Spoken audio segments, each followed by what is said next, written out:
In business, the federal government is eyeing 1.9 trillion naira from new development levy. In sport, the NFF has mandated Chow to reach AFCON finals. And in entertainment, John Cena has retired from WWE after a 24-year career. And that's it on the news hour. Do well to subscribe to our YouTube channel on YouTube. We are Voice of the People TV, and on other social media platforms, we are VOP TV Live.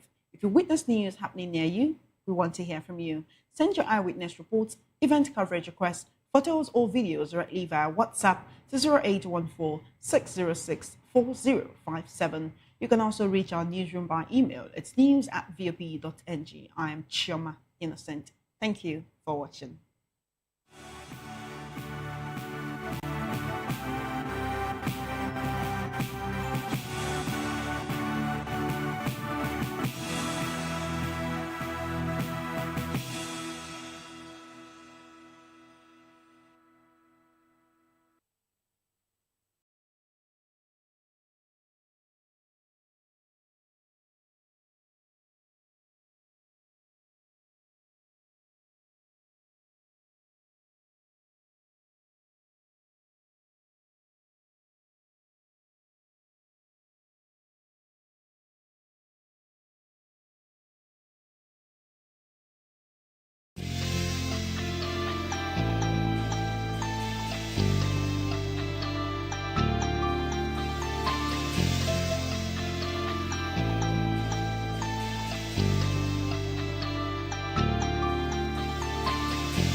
Are you ready for the extraordinary?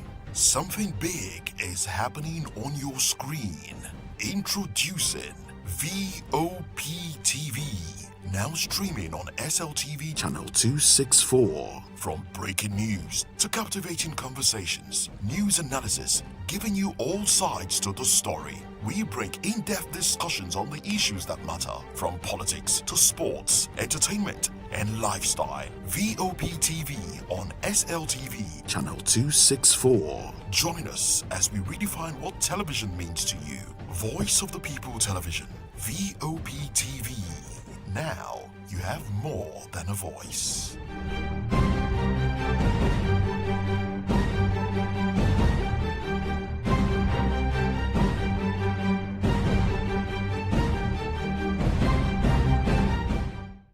In a world where truth is the ultimate power and opinions scream the loudest, it's time to wade through the noise. Hunger no get tribe!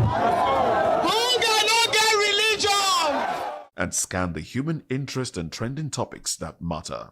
Stay tuned to The Issues, your plug to the stories making the buzz, from politics to science and technology, social justice, and more.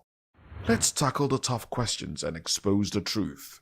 The Issues on Voice of the People Television, Mondays to Fridays, 8 to 9 p.m. The Issues. Don't just react, understand.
Good morning and welcome to VOP this morning. With each passing day, we inch closer to Christmas. Today is the 15th.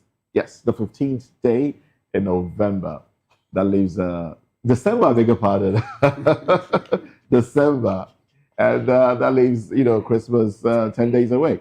Oh well. Welcome to the program. I am Moses Humphrey. And of course, let's quickly take you into the conversations for this morning. Rivers crisis, Fubara Wike camps clash over commissioner slot. Obi faults FG's plan to borrow 20 trillion naira for 2026 budget. And AFCC, Malami rejects ownership of 46 bank accounts. These are the conversations this morning. A beautiful good morning to you, and thanks for joining us. Did I say beautiful good morning? Is there an ugly good morning? Yes, there's an ugly good morning. There's an ugly good morning, the one that doesn't come from the heart. Now, this is beautiful because it comes from my heart. Good morning and thanks for joining us. I am Chukuma Okoro. And I'm Fina Okechukwu. Join us as we dissect the stories that made it to our white table today, from politics to the state of the nation. It can include insecurity, economy, and all that. And you can be part of the platform or this train by subscribing to our YouTube if you've not done that. Our YouTube, we are Voice of the People TV. And across all the social media platforms, be it X.com, the Meta, the Facebook, the Instagram, the TikTok, we are at VOP TV Live. We also have a website, www.vop.ng is the website. Click on it and you have fresh and trending news. And talking about trending news stories, I think yesterday or thereabout was the birthday, the 58th birthday of the FCT Minister Nyesom Wike, and the President Bola Ahmed Tinubu congratulated him and sent him a beautiful, good, happy birthday message, thanking him for all the work he's doing in FCT and all the support he's given to his administration and every other thing. The president wrote, he said, congratulations on Wike, the Federal Capital Territory Minister, on your 58th birthday. I commend you for your exceptional leadership and transformative work in the FCT. Tinubu praised Wike's dedication to delivering impactful projects, highlighting the Apoka Rashid Road completion, a project stalled for 14 years. Wike's leadership has brought significant development to the nation's capital, with notable infrastructure expansion initiatives. But despite belonging to a different party, Wike, according to the president, has shown unwavering support for the Tinubu renewed agenda, contributing to its success. Wike expressing gratitude for the president's goodwill message and reaffirmed his commitment to supporting Tinubu's administration. He stated that criticism of any kind would not deter him from backing the president, citing his action as guided by principle of character and integrity. This statement, some persons were reacting to it. Some were like, how much of a character integrity are we talking about? Where someone is trying to throw his party under a moving train, no longer a moving boss at this time, over personal gain and personal interest. Others have come up to say, okay, fine. You say you made the PDP the way it is today. Then why go all out to say they should not field any candidate for the 2027 general election? Isn't that, someone bringing up some things that they have attributed to having more like a questionable character? But anyway, that is politics in Nigeria for you. Politicians have their way. It is only in Nigeria that that particular clause that says that politics is a game of interest. It plays out here. But I'm happy that the president, number one man in Nigeria, congratulated the FCT minister. Some persons have called him the governor of the FCT over the infrastructural development is bringing.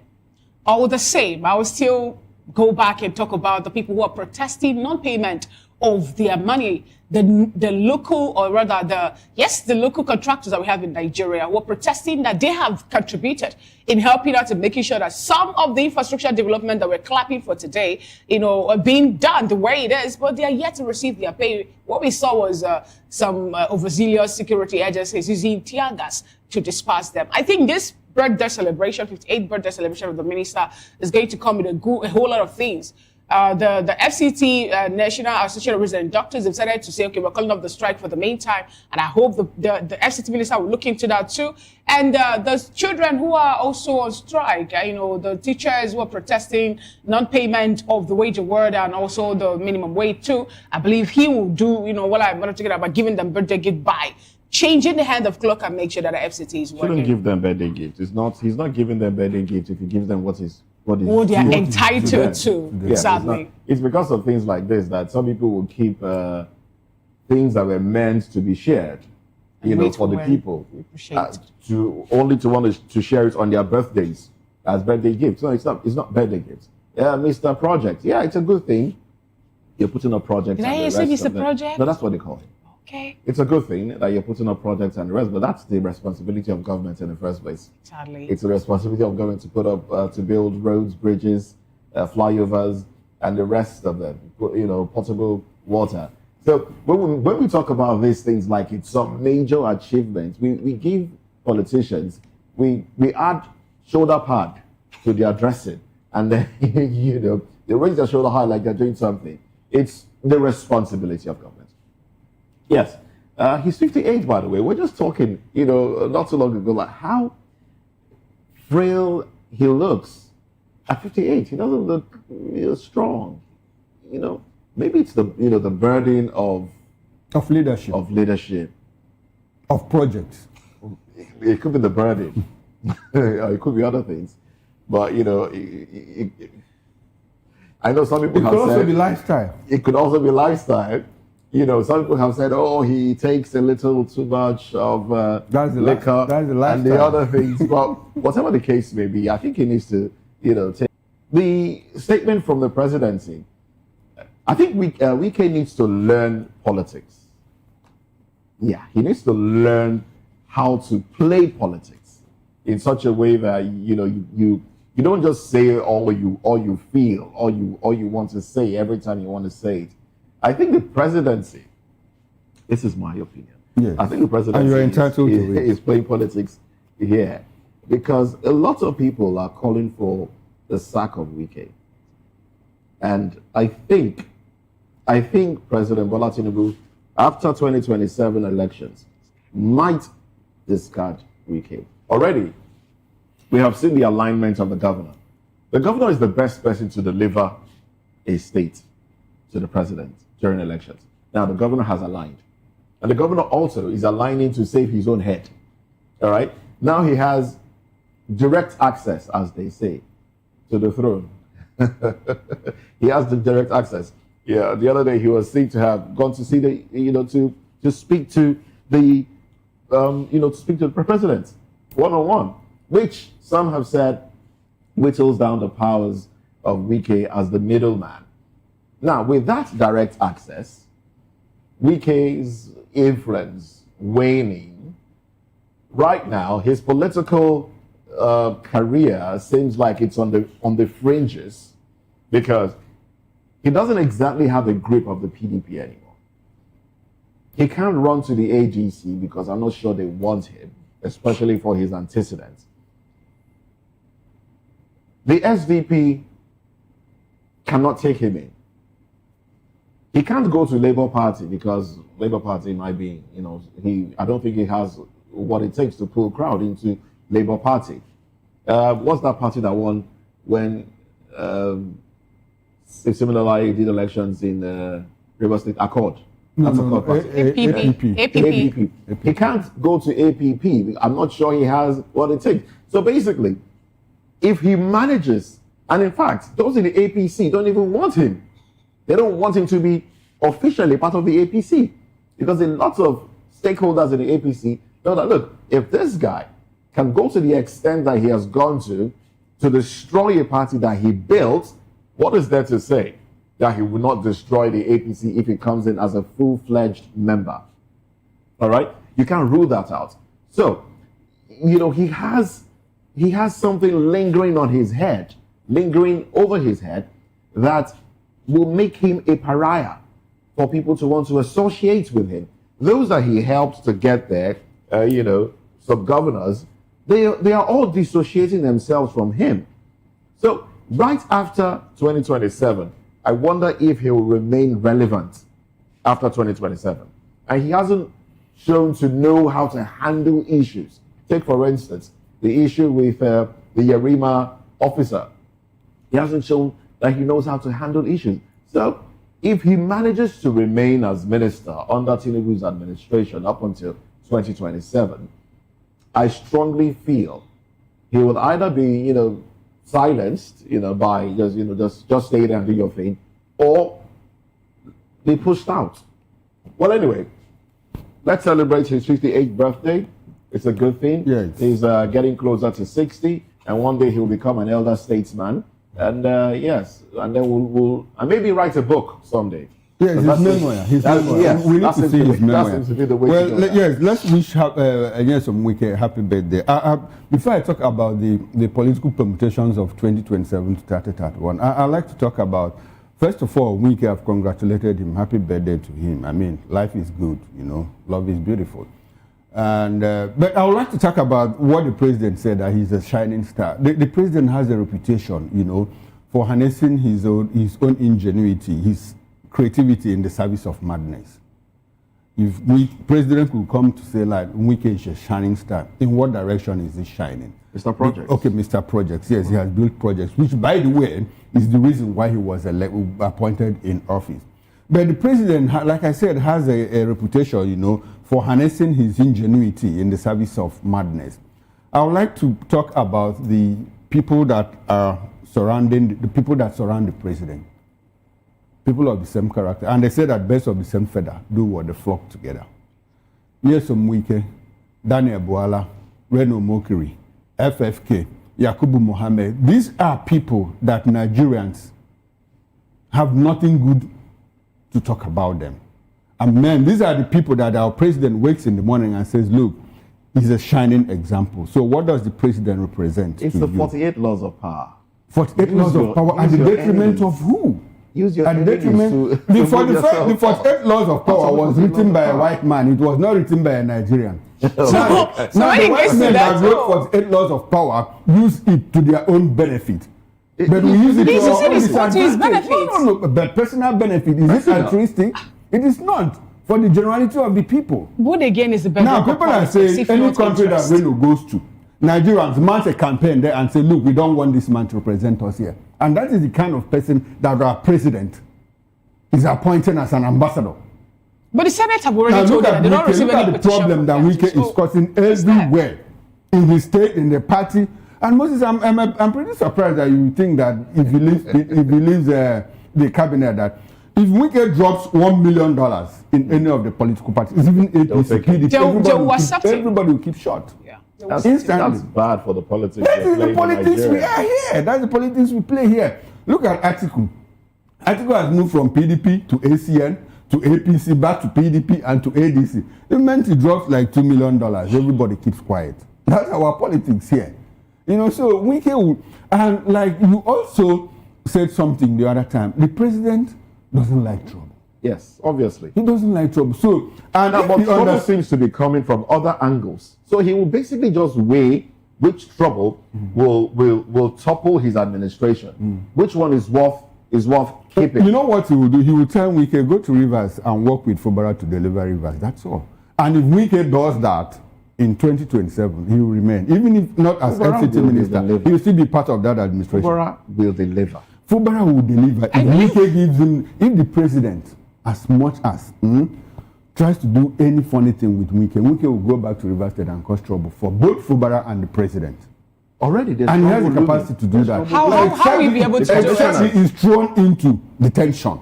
How will he be able to do it? Because if you get to River State now, we have multiple camps already there. We have the Fubara camp. Yes, we have multiple camps. And even the people that were supposed to be his allies or his close cronies now, I don't really think that they have, if they have that $1 support million for in him. any of those camps, there will be problem. Everybody will start. Go open the internet now. See, everybody is hailing him. Everybody is hailing him. Capacity FCT. If they decide to rein him in, it's just sending the EFCC After him. Exactly. That's what I said. If within that period, he's in detention when and you think all about of the that, kind of politics we play in you Nigeria, understand? it's nasty. But the president will also That's not do what it that. is. Who has he done that to? Look at what he's doing with Obasa. Because the president knew that, look, Obasa, as little as he is, when compared with the president, has the capacity to cause problem for him. He said, look, not now. Who has he done that to?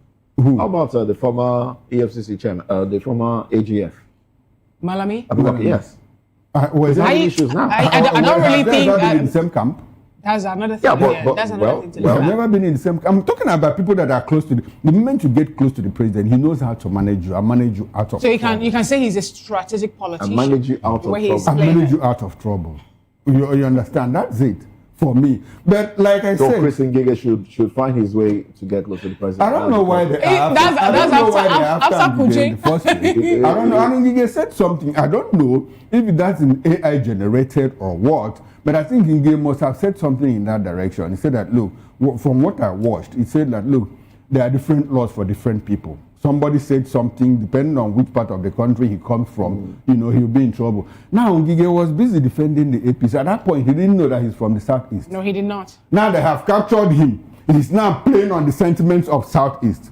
My man, go and answer questions. Enjoy. No, Go and enjoy the moment. enjoy the kuje. Go and enjoy the moment. If there's anything, I understand that he signed very unbelievable amounts of money as contracts and all of that. At that time, we were not doing it at the Southeast. But then, I think he's been held for 2.2 billion naira, right? Okay. But then, if you look at what Yaya Bello is alleged to have taken, So why didn't he speak out? Why didn't he speak out when he was still in office? Why didn't he? That is the question. That's the problem we have with politicians in Nigeria. It's all personal interest and all of that. Anyway, happy birthday to you, Nyesom Wike. We hope to see more of you. Like Moses said, 60, you become an elder statesman. Interesting. Well, the Senate has denied receiving petitions against President Bola Tinubu's ambassadorial nominees, including Reno Omokri, Femi Fani-Kayode, and Yakubu Mohammed. Just what I said. These are the people that the president surrounds himself with. Well, this is according to Senate spokesperson Yemi Adaramodu, who stated that no formal petition was submitted to the upper chamber, adding that IPOB is an outlawed group and not recognized by Nigerian laws. What does it mean by that? So indigenous people of Nigeria are not recognized, we are outlawed or what? I don't get it. Is it because they say it's a group? Indigenous people, we have indigenous Yorubas, we have indigenous Hausas, we have indigenous Fulanis. And so there is indigenous people of Igbos, of Biafra. So if they come together and say, look, we are these people, why will you outlaw them? By the way, as you outlaw them, there's also another court that says, no, you can't outlaw them. And until the Supreme Court says that, which one do we believe? Well, the Senate is currently screening ministerial nominees, and we have information that IPOB and some other groups sent petitions, formal petitions to the Senate and National Assembly. Well, Senate has come out to say, look, there is no formal petition. I understand that the Delta Democratic Forum, sent an open letter to the president, disowning Reno Omokri and said, look, this man is not fit to represent Delta people. I don't know, well, might not be a formal petition, but when you talk about formal and informal petition, the words of the people, the words of average Nigerians, when you aggregate them, is it not weightier than a formal petition? When people are speaking, must we dwell in officialdom, to feel the pulse of the people? Nigerians are saying, look, these people are not good.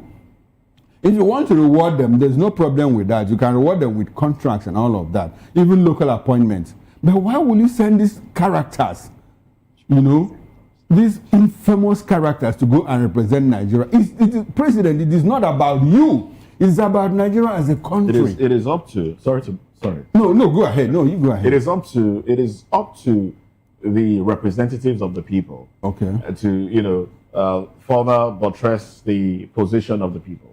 If people are speaking on social media, and those that are to represent them in the National Assembly amplify their voices, then I think it could be seen as a petition. Okay, beautiful. But when people are just talking on social media and nobody is amplifying it within the Senate and nobody is sending any official letter to the Senate, I don't think I will hold the Senate responsible if they say we don't have anything before us. No, I do. I'll hold them responsible. They say we don't have anything before us. I think it's up to the president now to now say, okay, this is what the people are saying. Let me withdraw this name or these names. When we had the president send a list of people to be pardoned under the clemency list, there was no formal petition. Well, but people disagree, and the president said, "Oh, I'm sorry. Let's take it back." So I expect the president to do the same thing under this. Even if the president did not do the same thing over this, I expect the Senate to be truthful at this point. the same name. Recall what happened between Adams Oshiomhole and Lindume and the chairman of the committee to screen them. They were on the same page. They were on the same page. They were on the same page. But as the case may be, they caused a rift in the House to show. Adams admitted or accepted that Nigerians were talking about this individual or these individuals the way they were talking about them. But he went for that to say, okay, fine, they have decided to do what? To accept and turn around and decide to be with us. When they acknowledge already that Nigerians are speaking to that direction, I don't really think they expect Nigerians to write a formal petition to them. When this question was thrown on, they asked them, I said, what about the indigenous people of FCT and also IPOB? Because they wrote messages, they wrote letters, open letters, information to the Senate to talk about the screening of those individuals that they made mention of their names. And that was when they said IPOB is an outlaw. Okay, then what happened to the indigenous people of FCT indigents? What happened to them? Are they also outlaws? Or is it that their petitions or their voices cannot be heard the way it's supposed to be? Because these are Nigerians talking about how we have to bring up people that in one way or another have denigrated the number one person we have now before he became the president internationally. And then you want them to go and do what represent us again within the international space. I don't know why we wake up when we want to do something or when it has to do, with some persons we shall repeat or what to work on and how to work on it. Nigerians are saying there are some persons that their names got to that list that we don't want to be there, and we're waiting for. You recall that there were 3 names, sent out submitted by the president for United States, UK, and France. Has anybody raised any objection? Nobody, because these are fit for purpose people. Fit for purpose. Nigerians are very, very brilliant. Nigerians don't understand what they want, and so when you want to take them out of it, they say no. And it behoves the president to listen to Nigerians. But you know what's going to happen? He doesn't get embarrassed at the end of it. It will happen. Should I tell you why it will happen? It will happen because if they send those names or those people to different countries in Nigeria, Nigerians will go all to go and protest. They will go all out to protest. No, I know what I'm saying. And they will reject them. It's the president that will be embarrassed. And they will be rejected. Recall what played out when they were talking. No, they will. Nigerians will not protest. Okay, let's see how it goes. Believe me, they will. Send Wino to Germany and see what will happen in Germany. They will protest. Send him to Germany. I hope you know that the host country have the right to reject those people. No, they do. So let's see how it turns. That's all I can say. About Nigerians protesting. Nigerians are chasing money. Okay. They're chasing money, but they beat Ekwuremadu in UK, in Germany. Exactly. They beat him up. They were also chasing money there. Personal. Oh, so this one is personal to them. Okay. All right. Let's see what happens in the coming days. If the president will withdraw or further allow the Senate to make these guys take a bow and leave, we wait to see. Oh, well, let's quickly run through another conversation, and then we'll go to the papers. Now, despite Governor Ademola Adelike's defection to the Accord Party, the Osun State Chairman of the People's Democratic Party, Sunday BC, has declared that the party will work to deliver victory for Adeleke in the 2026 governorship election. Now, BC described Adelike's defection as a doctrine of necessity to protect him from possible disqualification. The PDP will deploy all its structures to ensure Adeleke's victory. That's coming from BC. Oh, well, we know because of the issues going on in the PDP, it's not safe for anybody to run under the PDP because there's a possibility that the cost will strike you out. But then, Ashiwaju Oyebamiji, who has picked up the ticket of the PDP, of the PDP, the PDP, right? Yes, of Accord Party. No, of PDP. But there's another Accord Party candidate that has emerged. Bamiji has picked up ticket. Is it for PDP or no? I think it's APC. His former APC, former minister, Inland Waterways. Yes, so he picked up ticket for APC. Yes, okay. So I think he's the real competitor here. Because he was basically, all the other people, all the other contenders stepped down for him. It was a consensus. In the APC? In the APC. Okay. There was no competition. It was a consensus, pick.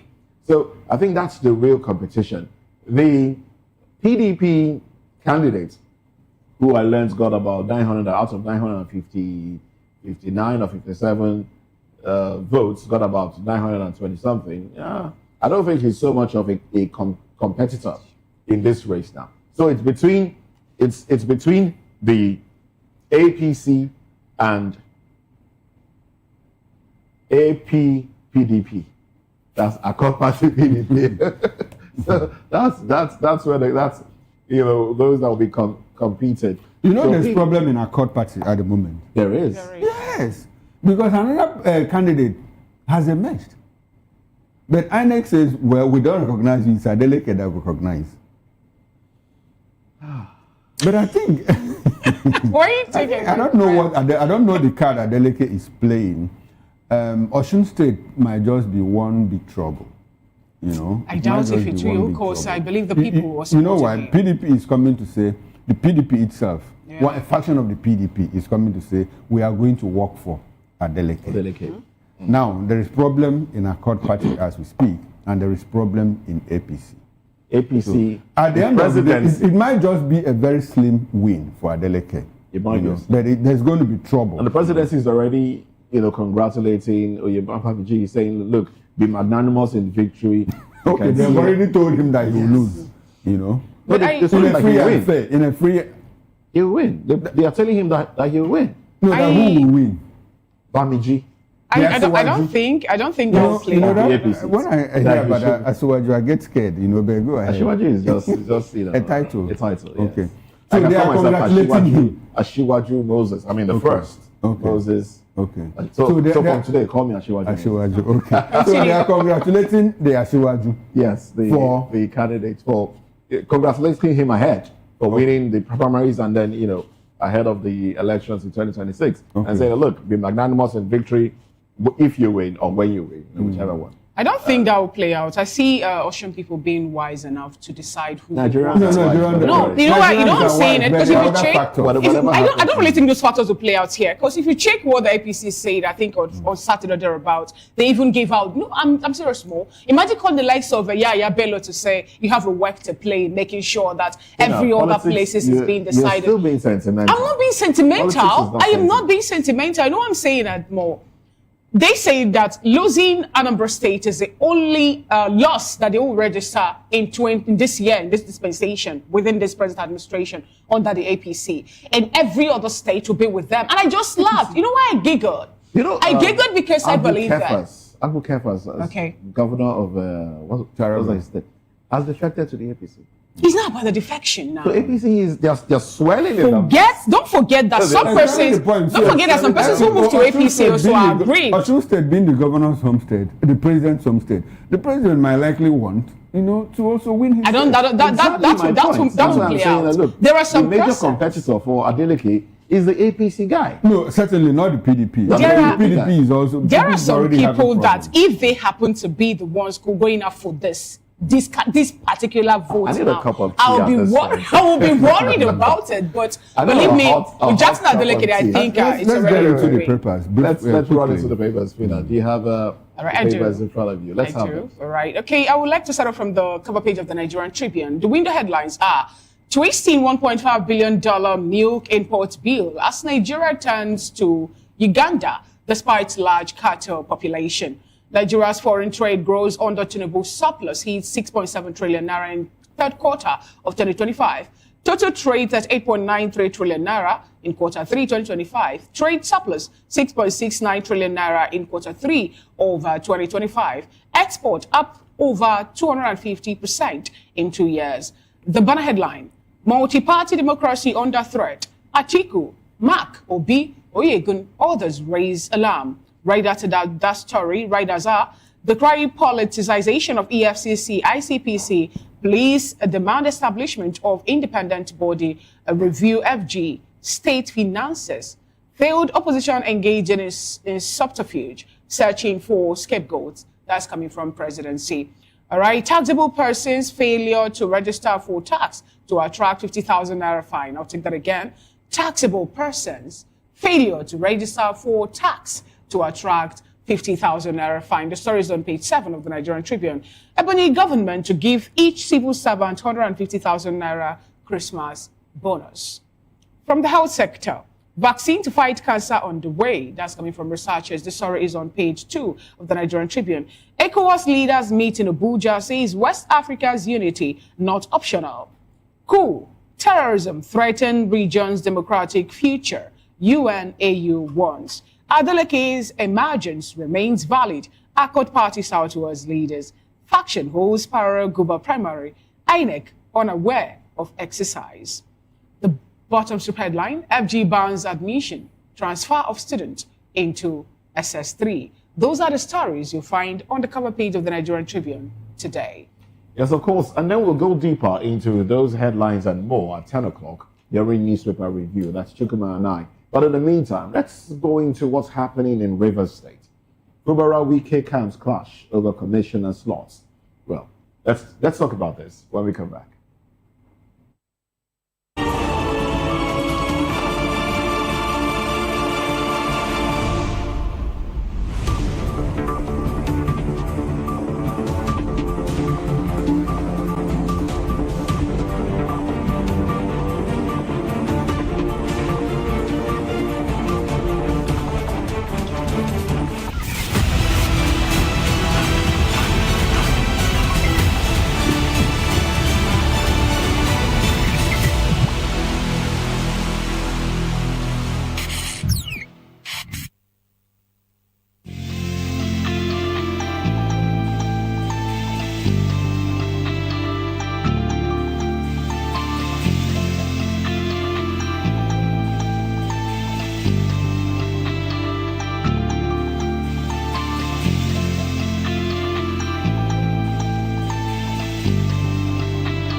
From the views on the street we go to bed empty hunger to the blaring horns of a hustling city, the loudest voices of the common man got a medium to be heard. This particular administration, they were coming unprepared. It's not a bad thing to renovate the president's lodge. Through top-notch programming, unbiased reportage of news, sports, business, entertainment, and cultural documentaries, Voice of the People 90.3 FM became a symbol for 21st century media. And now, a new baby is born. Voice of the People Television, VOP TV, youthful, full of vigor and penchant for excellence in the continent's media space, exposing the wrongs, applauding the rights, dissecting the news without fear or favor, through factual and accurate stories and contents. Corruption kills 3 things that makes a society. Representing the interests of the people and giving them a voice. Voice of the People TV is here to stay towards building a fair society.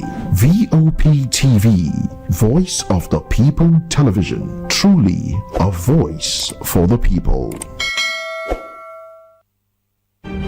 In a world where power shifts with every headlines, news breaks and events happens, we bring you unbiased and explicit information on politics, economy, and state of the nation. We break down the chaos. Facts, not fluff. Truth, not spin. We discuss not just politics, but a glimpse into the future. Voice of the People Television. Now you have more than a voice.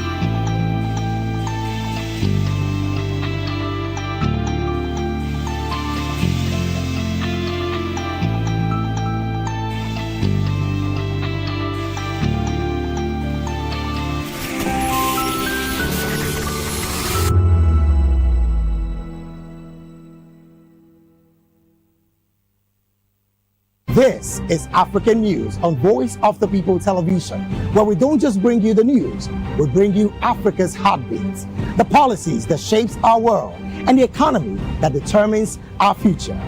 African News on Voice of the People Television. Stay with us. Voice of the People, you can hear me now. My name is Patrick Doyle, and I wish that you continue to echo the voices of the people. Big up VOP TV. My name is Suibifa Dokobo.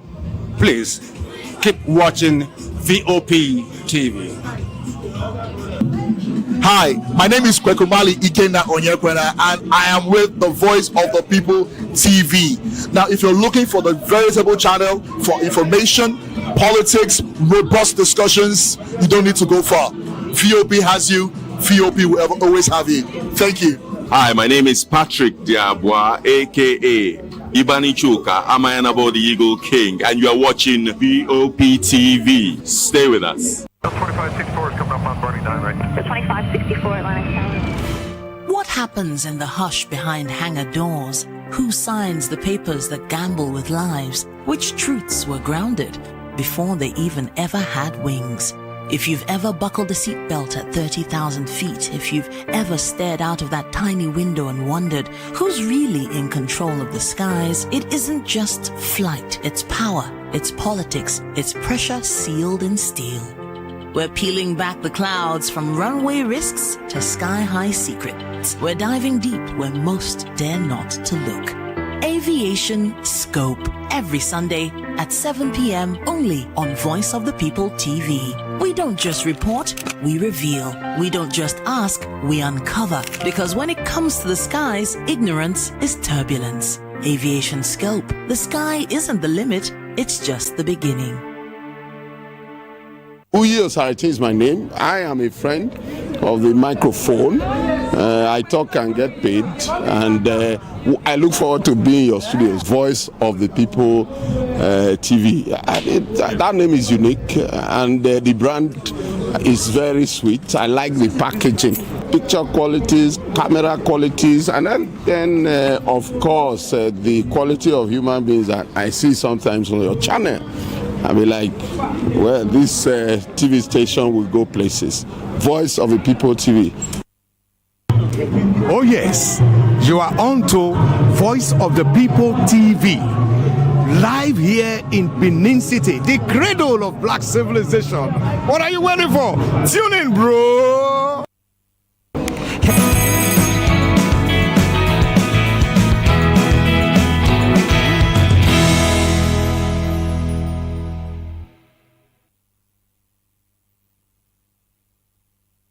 Hi, my name is Tosin Mohammed. I'm a gospel artist. Keep watching VOP TV. Almighty Father, you are the mighty Redeemer.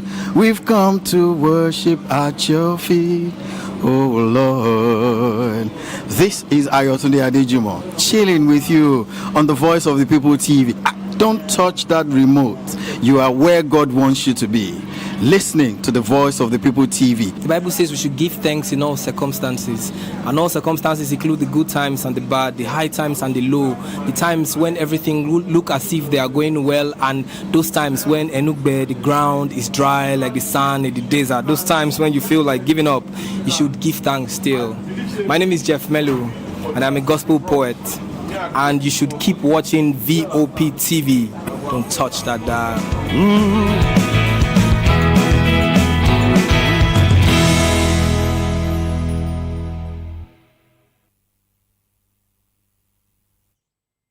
Well, thank you very much for joining us. It's VOP this morning. Now let's get into the conversation.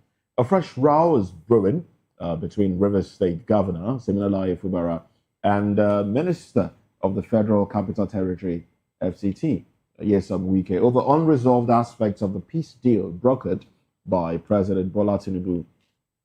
The disagreement centers on the composition of a new cabinet, with Wike's camp allegedly demanding up to 12 commissioner slots, which Fubara's camp considers excessive.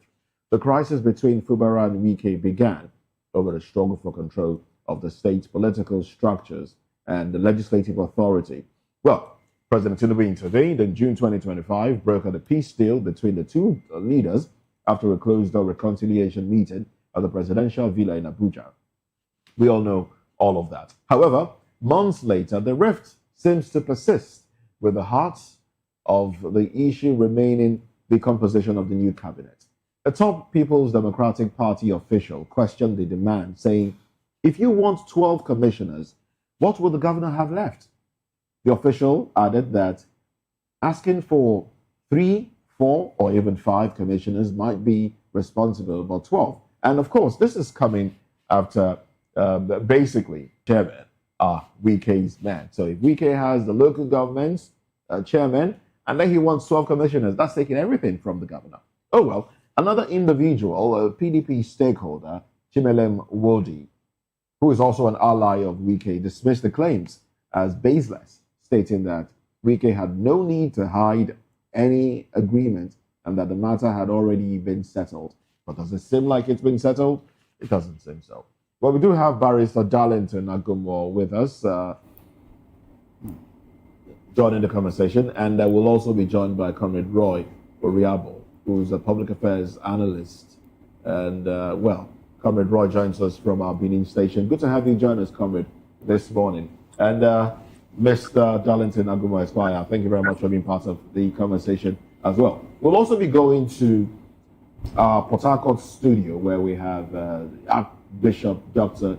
Ibioku Gospel Bob Manuel joining the conversation as well. So, gentlemen, I would like to start off with Archbishop Gospel Bob Manuel. Good morning to you, Archbishop. Yeah, good morning, sir. Good to have you join the conversation. Compliments on the season. Same to you. So what is going on in Rivers State? You're back to the Rivers matter. It doesn't seem like this is ending anytime soon. So now it's the commissioners. Okay. So, well, I mean, you are in Port Harcourt, and you've had feelers of you can feel the political atmosphere over there. Are we having tensions brewing? Or is this something that can be handled, with the back of the arm of the palm? What exactly is going on in Rivers State now? Are we going to see another state of emergency probably being declared there? Rivers State has always been the signature of all acts, and it is still like that. We are clergies. We continue to pray for those who have been selected, appointed, or elected to govern the state. To that extent, well, apart from what we see on the pages of newspapers and public comments made by the gladiators, Port Harcourt is peaceful, cool, development is going on. The politicians are doing what they know best, positioning themselves for relevance. That's all I can say. But I think that it's just because the governor, the way his emergence has to do with the minister. And I do not think that the minister is the only man who supported people to become governor. We have cases of Umai in Ebonyi State. We have other cases of previous governors supporting people, but they didn't breathe down their throats. So you think the minister is basically... I think that if what we are hearing or what is in the public space, what we are going to go by, there are no agreements in politics. Agreement cast in the stone.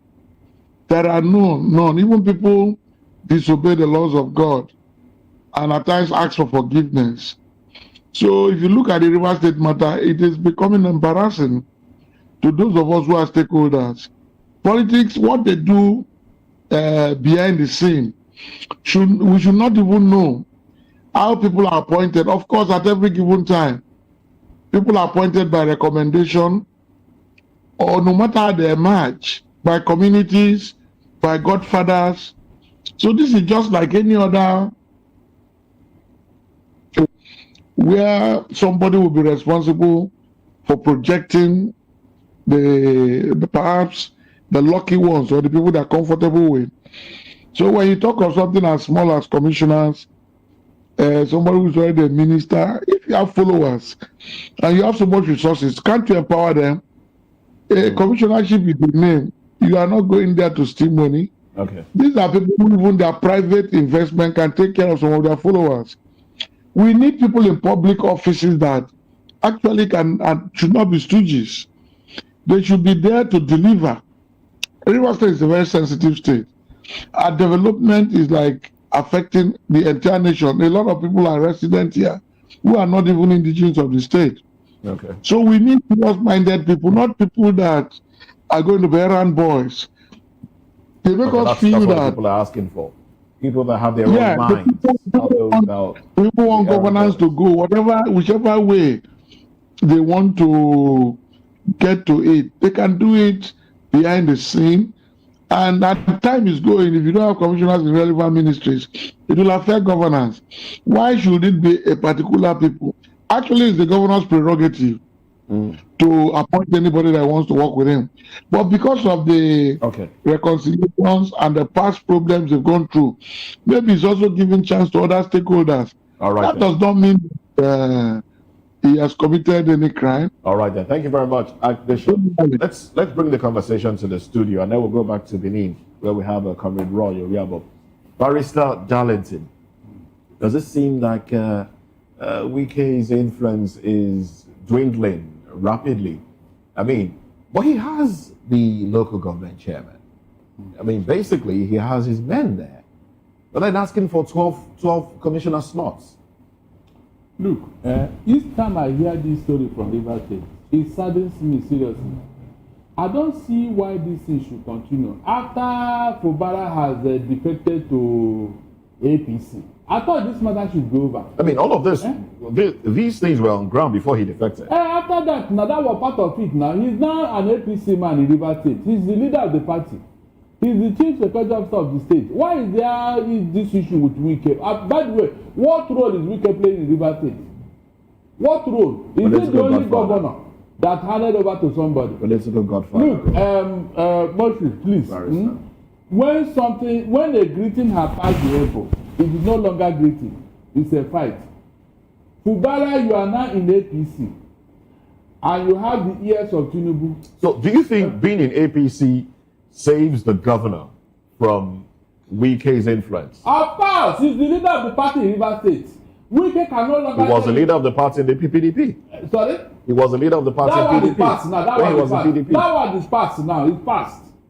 It's past now. We are talking of the president. So, Barrister, if you say that one is past, what do you think will change now? What will change is that because he's not in the president's camp. In APC, and he has the ears of the president.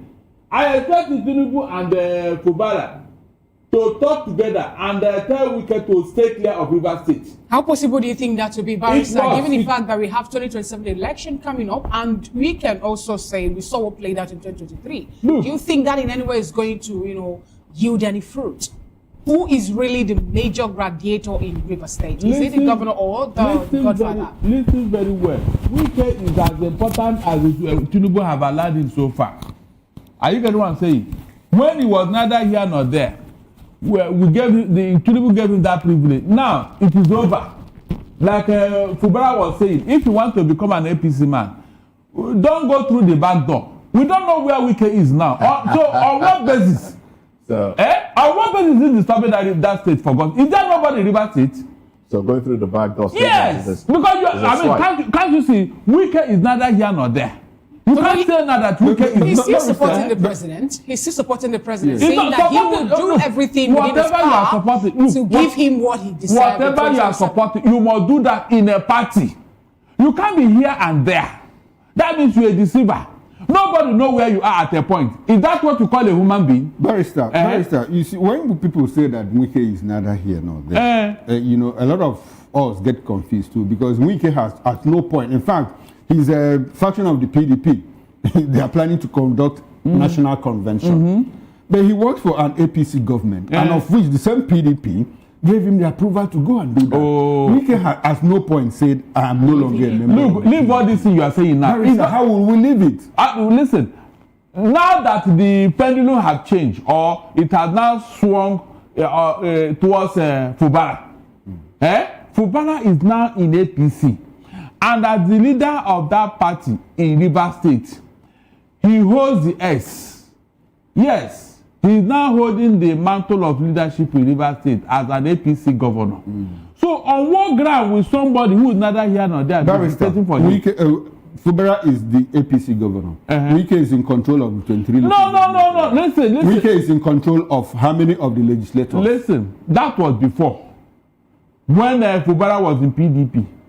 Now that he has ported into APC, he should be in control. Barrister, you seem to miss the point. The point is that we are not talking about political party. We are talking about individuals and levers of power.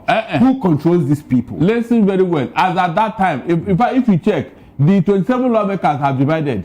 Some are with Wike now. Some have moved on to APC. Abi, with Fubara. Is that not true? So who is the state chairman of the APC? It doesn't matter. It is the same Okorocha. Who's what to Wike?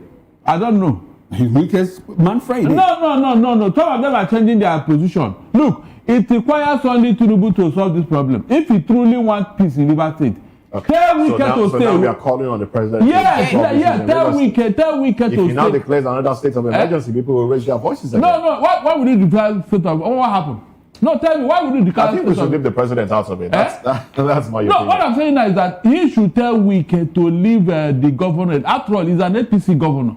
Why should Tinubu allow somebody to be disturbing even when you don't know where Wike is, whether in PDP or APC? Let's quickly run to Comrade Roy Oriabo. Comrade, good to have you join the conversation this morning. And I understand you've been following the conversation. What are your own thoughts on the issues going on in Rivers State? I mean, it's Rivers State again.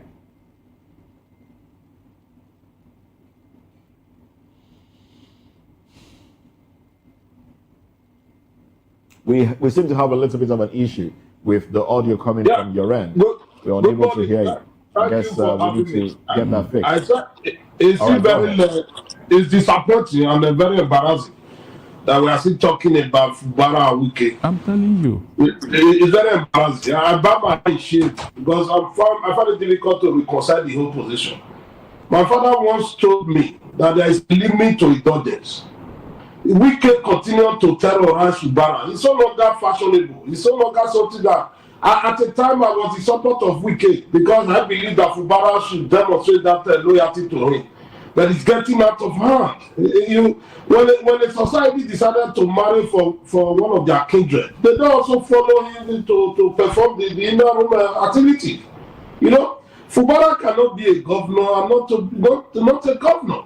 I expect by now Wike should understand that they are passed through a process. He should allow this man to be. Because anybody you are telling now that Wike is interested in a 12, you are looking for 12 slot as a commissioner. The whole local government chairman belong to you. At least let this man also reduce the level of greed. He should reduce it. Nigeria does not belong to only him. And that's the reason why I'm very critical about President Tinubu. This is the time for Tinubu to intervene. After Wike, you are a minister, focus on your job as a minister. Let the governor perform his duty as the Rivers State governor. We are discussing all these issues now because Nigeria is a corrupt society. It is not really that it's about the people. If it is about people, can we continuously and consciously be mortgaging Rivers State? How can one man sit down somewhere and be telling the president that will give you the state as if it is his own personal estate? Because we are in a country where corruption is ruling supremely. And there is no morality, there is no value. Nobody have not been able to accuse Fubara Bana that you are not performing. That is not the issue. It's not saying that you are not representing the people who elected you to serve, which is the Rivers people. That is not the issue. It's about personal gain. Minister Wike, as a minister in FCT, he has what it takes to empower his voice. If that is the issue, he's a minister, he can empower his voice. Allow Fubara to perform. Allow Fubara to remain as a governor. We're talking about structure here. I mean, that's the whole clamor. The clamor is for the structure of Rivers State. In all of this, do you think this might spiral out of control again as they fight for the political structure of this state? Of course, I believe, I'm convinced that the second fight is going to put an end to a directive, whether you like it or not. Either it's going to be the end of Wike or it will be the end of Fubara. You know the principle, the theory of second journey. You record the second journey of Mongo Park. What happened? Therefore, there must be an end to this process because one of them need to go down for the other one to move on. And that's the reason why I believe that this fight, the second fight, is not going to be a fight. It's going to be very ruthless. Now, Fubara is now in APC, and is not going to be enjoying the support of the fellow governors. If he can reach out, I believe by now Fubara should be more strategic, not the elementary approach and lazy man approach he demonstrated before. He must be very strategic now and for critical thinkers who will be around him to implement his strategy. Because you are dealing with the devil's uncle who does not show respect, who does not show that act of discipline. This is a man in the history of Nigeria, in the history of the world. This is the first time we are seeing a man, we don't know where he belongs to. After eating his cake, he's in his hand.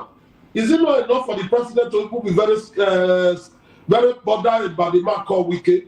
As of today, nobody knows the party he belongs to. Nobody knows.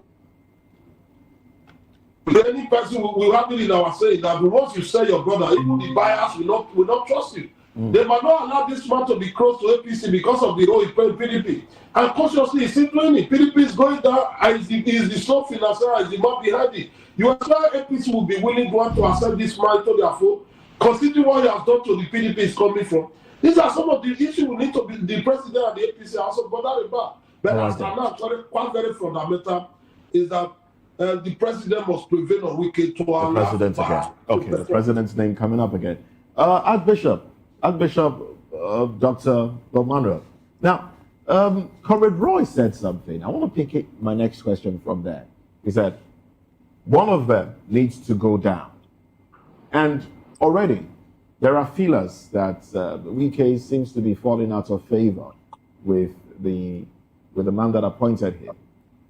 Do you think, going by what we see play out, do you think, especially with his fallout with the military and all of that, and the impact that might have on the president's reign, do you think the president might decide to push him aside at some point? This is for Bishop Bob Manuel. Archbishop, I beg your pardon, Archbishop Dr. Bob Manuel.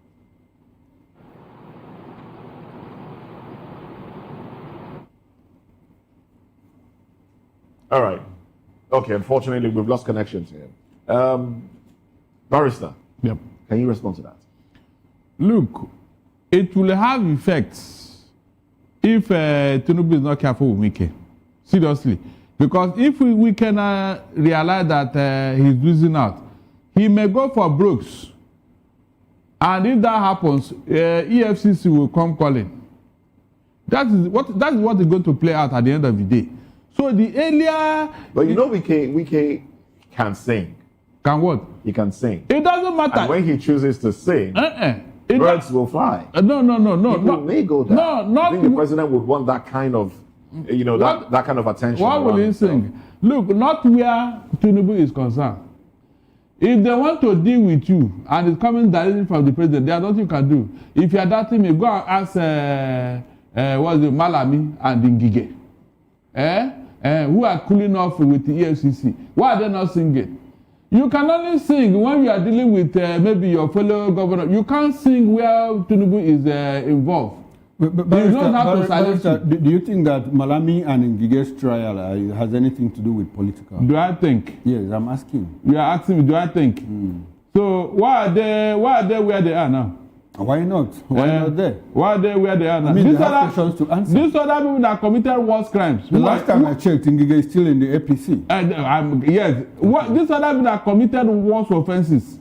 Why are they moving around? Maybe it's turn by turn. Yeah, Bello. Could it not be turn by turn? No. Yaya is also undergoing trial. The offenses are available. Get it right. Like that of Ngige. But they insisted they must go to prison. Why did that happen? What do you mean by go to prison? That he must remain in detention? Is that he's not inside he's inside that correctional center. You don't enter, you don't enter with that. Leave all these things you are telling me now. No, Barrister, when you say he's in prison, it looks like he's been sentenced. Okay, yes, he's in detention in prison. Okay. So what I'm saying in essence is that don't ever cross the line of Tinubu. Okay. Whether you're an APC, PDP, or whoever, he has the levers of power and he can rein you in. There's nothing you can do. Now, Barrister, I wanted to throw this question to Archbishop Bob Marley. Unfortunately, we've lost connection with him. So let me stay with you. Recently, the Rivers State Governor, Sim Fubara, seems to have been, saying a lot, in coded language, in apparent reference to Nyesom Wike. Now, does it look like they are going back to the trenches? And in this case, you have called on the president, to wade in and see that there is normalcy returns to Rivers State. What should be the role of Rivers people, Rivers elders in all of this? Especially in a situation where we see, you recall that initially they said they had disagreements, but up until this moment, nobody told us between Wike and Fubara, what actually caused the rift. It was this kind of, no, you take 7 commissioners, I take this and that, and they disagreed, and we are back to that. What should be the role of Rivers elders in ensuring that this problem? Did you remember when there was problem in Anambra between the Ngige and the Oba brothers and then Badunuju? The Oba brothers were controlling these governors, especially Badunuju. Whenever he collects money, they will just share it. They bring it on the table, everybody will share it and they go away. When Anambra was decaying, Badunuju couldn't talk. For 2 years, the man was suffering under Oba brothers. Is that not what happened? Okay. Ngige came in, they took over and controlled like that. They even locked him in the toilet because he was trying to be stubborn. So until Ngige now opened up to Anambra and said, look at what I'm going through. That's why when Anambra said, hey, so this is it. They started backing Ngige. Remember, towards the end of his before the court, Ngige was now getting confident because Anambra was supporting him. Fubara should take this matter to Rivers people. Let them know what he's going through. Yes, that is the only way he will pull the rug out of Wike's feet. What is that to know that we don't already know? So there is something. Then the Rivers people will now decide whether what Wike is doing is right or not. Because up to this time, they still believe it's all about political disagreement. No, it's more than that. Wike cannot pocket Rivers State. That is the game. Okay, I like the fact that you have come back to Wike. The other day, the governor said, Fubara said, look, the leader of the Rivers State elders, Ferdinand Alabaraba, has tried to organize a meeting between me and the legislators. And every move he has made has failed. Now, does it look like the legislators are bent on ensuring that Wike takes control because they are still loyal to him? I don't think so. So why are they not listening to the elders? We don't know who is telling the truth because you remember Fubara said that he himself, he is waiting for them to come for that meeting and nobody has called him. Remember, he said... No, but lately he said, look, I don't want to go to them because it will look as if I'm trying to bypass the elders who are arranging this meeting. Yes, he also says that, look, they are not responding to the elders. So what could be the problem? Look, is it not Wike's influence, which you feel that is winning at this point? Mr. Okoro, Fubara had to be strategic here. Now that he has the ears of Tinubu, let him take this matter directly to Tinubu so that he will know who is now the chief agent of disagreement in Rivers State. Barrister, how viable is the ear of the president to say that he has at this point? Because we saw even the president still celebrating the FCT minister yesterday, when he clocked 58, and we saw him showering more praises on him. So who do you think has the ear of the president more between Fubara and FCT minister? What he did is just for the optics. With all the baggages Wike is carrying now, Tinubu is not comfortable with him. He's not. He cannot be.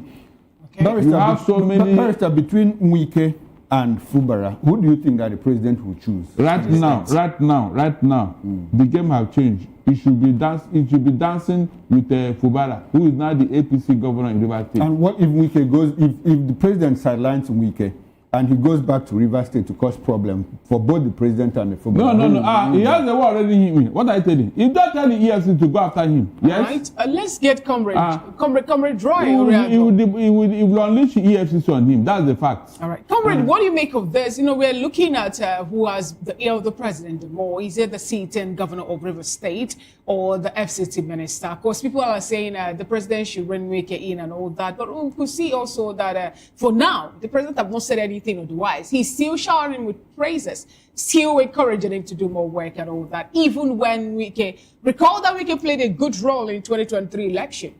And that role was what some people have come up to say brought the president to be where he is today, and hence the compensation by making him the Minister of FCT. Do you think that the governor of Rivers State, Fubara, now can lay the path regarding who has the ear of the president, the ball between him and Wike? By now, the Governor Fubara must be aware of the nature of the battle he's facing. That's the reason why I believe that by now he's supposed to have more strategic around him. Must supposed by now activate his reaching out mechanism. He have to reach out to the forum of APC governors. He must be in love with them. He must reach out to the presidency, reach out to the Senate. I see no reason why Fubara should be behaving as if he don't know what is at stake. You know, he's supposed to know what is at stake. Even your main far away in Benin City, I know what is at stake. Therefore, this is the time for him to be ruthless. This is time for him to go for the head, not to go for the car. Because now if you go back to Rivers State history, ever since 1999, after being a governor, you are interested, you want to be the president. From Odile to Amechi to Wike very just now, the reason why they are doing that is because of too much money in their possession in Rivers State. And that's the reason why any president want to grab Rivers State, because of the volume of resources. Is the resources not sitting there for Fubara to utilize? Why is Fubara not behaving as if he don't know what to do? And that is my greatest disappointment. It does not take him. Fubara should now reach out to the presidency, reach out to the first lady, reach out to the critical stakeholders within the APC and say, this is my fight. The Wike is not the only person who has supported the governor to emerge. Wike is not the only person. In Boy State, we saw it. Even very just now in Edo State, we saw it. If you give somebody a goat, if you give a goat to somebody, you don't hold on to the rope. You leave the rope so they can go. The reason why Wike is behaving the way he's behaving is because the presidency is giving him that level, giving him that power. We always say it, monkey smart, now because it's trajectory. If Wike does not have the backing of the president, all these shenanigans and gimmick is doing that. He cannot do it. He dare not try like Fubara. Because as Fubara as the city governor, and if he's utilizing that resources, the money available in River, who is wicked to not continue to harass and intimidate a service governor? Do you know what it takes as a governor? You cannot take a decision. You will be in a meeting, a local government chairman will not respect you. You are in a meeting, a commissioner will not respect you. Do you know the psychological effect of this? Do you know the political implication that you are going down on the meeting as a governor of a state? A local government chairman, a councillor, will be interfering what you are saying. No, Comrade Roy, you made mention of some states. You called Ebonyi State and also Edo State, made mention of Rivers too. And then it's more like it's a pattern within Nigerian political space. When do you think such actions, such activities will no longer be seen within our political activities? When? The issue of godfatherism, the issue of who helped who sponsored whose allegiance were going to be given to, when do you think Nigeria will mature to the level of playing politics the way it should be, rather than depending on individuals for personal gains? Our democracy is still evolving. We are still at that process. We are evolving. With time, we will get there. When people ask, if Fubara is back on this struggle now, I'm able to defeat Wike, just like what happened in Edo State when Obaseki was able to defeat Obaseki, Osomole. Then, without those who are aiming, who are planning to be a godfather, will now begin to learn the lesson that these persons will go out of our way to go and bring. They don't take us serious. As we are evolving, we are growing, gradually we'll get there. That people will not take those godfathers serious again. By the time you give somebody an opportunity to be there, will not be anything. Especially when you are waiting for it. In over the years, godfatherism, the theory of godfatherism is not a bad theory. It just be going and manner we implement it here in this part of the world. Even when we are in elementary school, we have our godfather we are looking up to. In secondary school, they will help us when we copy, we go and meet them. What is the meaning of this? That's why we're modeling our lives after them. It happens. Therefore, if you want to be a godfather and say, well, I'm seeing this person, let me make this person to be this, let me make this person to be this, because you believe you have the capacity, have what it is. There's a limit you also drag the person to. By the time you start demanding for too much, that is where the problem lies. I cannot, if you are looking at Rivers State now, that a governor cannot even give instruction to a local government chamber. You know the implication? A governor cannot even give instruction to a councillor. A governor cannot give instruction to a commissioner. By the time they are doing their state executive meeting, the commissioner is relating the matter to one man somewhere. That this is what we are going to discuss tomorrow. This is the outcome of what we did yesterday. How can a governor cope like that? We must show human face in whatever happens. That I expect by now, Nigerian politicians have the ability to continue to look at the other way. And quite very also, frankly, is that it is because the people, the Nigerian people, don't have what it takes to elect who lead them. That is the reason why you see one man say somewhere, if the power truly belongs to the people, belongs to the Rivers people, will Wike be there in presidency today? The answer is no. Exactly what a lot of Nigerians are saying. That would have been my next question. Does it seem like the power belongs to the people? If we're focusing on individuals determining who wins election in a state, what has happened to our democracy? Can we be delivered from this sort of democracy, where politicians can boldly say, if you want this state, I will give it to you. I, an individual, will give it to you. Not the people will give it to you. And how can we get ourselves out of this particular, what I will call quagmire? The people need to be very determined. They must be very resolute. It's a process. We will get there. I know it's not going to be easy. It's not an easy road. But the people, a time is coming in this country. Whether you like it or not, the people will have the power to say we want to elect who lead us. We must get to that level.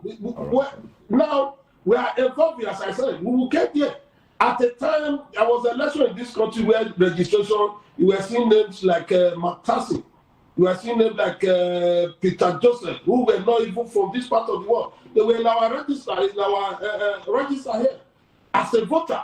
But today, I think we have moved above that. We have moved above that. It's a process. We get there. The power will surely come to people, because those who formulated the theory of democracy believe that the power belongs to the people. But in Nigeria, because over the years we have had some leaders who are possessed with the spirit of rapaciousness, want to hijack the whole structure to themselves, and they will do it. The personalization of office in this part of the, if you listen to any person in power, the way they personalize office, they don't use plural, they use singular. I will create road for you. I will give you transformation. They don't believe that they are working together. And government and art of governance are supposed to be in a plural form where people come together and they are working together to achieve a common goal. A situation where there is a segmentation that person believe are more. When you listen to some governors in this country, they keep on using the word I. You listen to president, I. This is supposed to be a group work. Group are working. By the time you don't take group, they don't take the group serious. They believe it's all about it. We will continue to move around this one. But the time is coming in this country where the Nigerian people will believe that the power belongs to the people. We will take the power back and continue to elect their leader. That is the only way that we put a stop to this.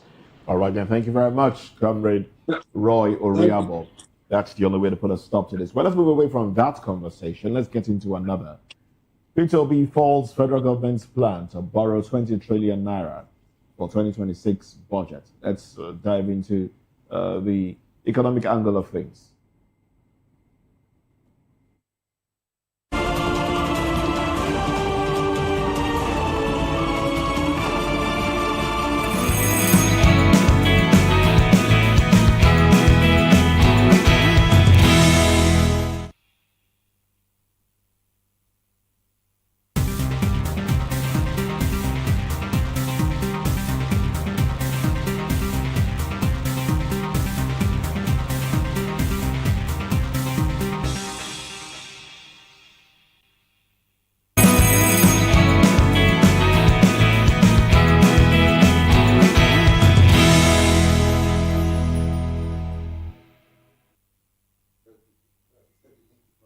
hold on.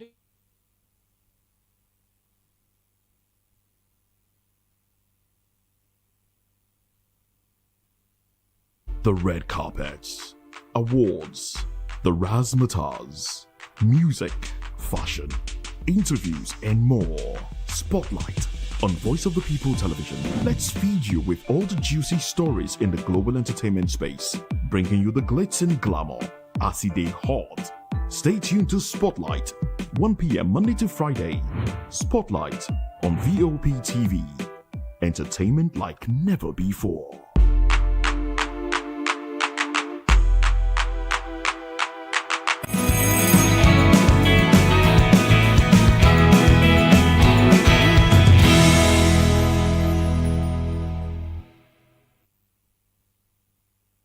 Glad to have you back. It's still VOP this morning. Peter Obi, former presidential candidate of the Labour Party, has criticized the federal government's plan to borrow 20 trillion naira for finance and how they also want to augment the 2026 national budget, describing it as reckless and economically dangerous.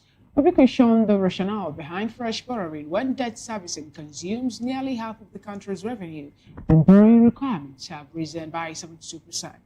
He accused the government of fiscal rascality and warned that the country cannot continue borrowing without directing funds towards productive sectors or generating future value.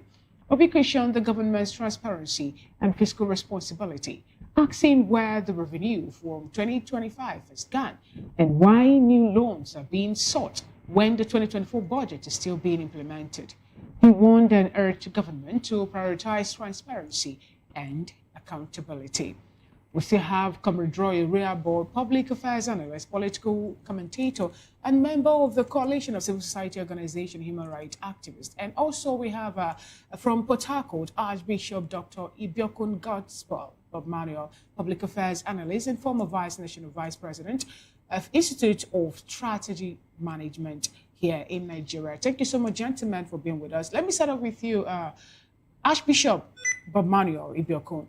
What do you make of this, and how do you explain the fact that in recent times we've seen presidents and even National Assembly members who does not keep to the Fiscal Responsibility Act, giving Nigerians a breakdown of what happened with the budget, the borrowing and the money we spent before requesting for another funds to be borrowed. We know that in 2025, we'll have 14 trillion naira to be the monies mapped out that we're going to borrow to push up the 2025 budget. And now, 2026 budget, we're having 20 trillion naira set aside as a borrowing plan for us to be able to carry out that budget. Well, it's unfortunate. You don't spend or you don't budget for what you cannot afford. That's why I agree with the former presidential candidate of the Labour Party that says fiscal rascality. It's only God that can do something out of nothing. We as human beings, you must be realistic in your planning, whether it's financial planning, national development. Budget is estimates that should have a backing from your projections of funding, what is available, if it's your oil revenue, if it's your tax revenue, and all that. It is out of that you make your estimates. What has happened is that we are making unrealistic estimates about developing our society when we cannot we cannot generate what it needs. We now rely on loans, and these loans are not free. They come with conditions, and so you see the country is perpetually indebted.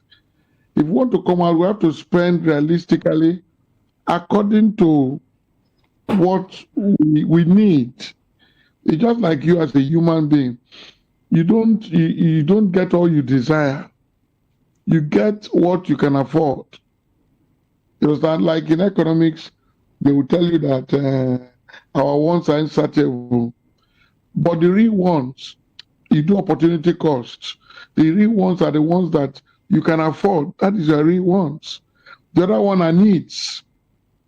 So you cannot be funding all the needs Look at organizations. They have set up commissions all over using budget to fund that. People are stealing off money from there. The projects are not even being seen. No. We have to be realistic if we want to get this economy back on track. Because multilateral organizations are there to offer us credit. It's not every credit to take. It's like these people who give credit on the internet every time. They call you. Oh, please, you are in a good credit position. Can't you take money and all that? When they call like that, I used to tell them, you don't just take loan on the basis because it's available or you're qualified. You take it on the basis of need. Are you applying it to a business that can pay that?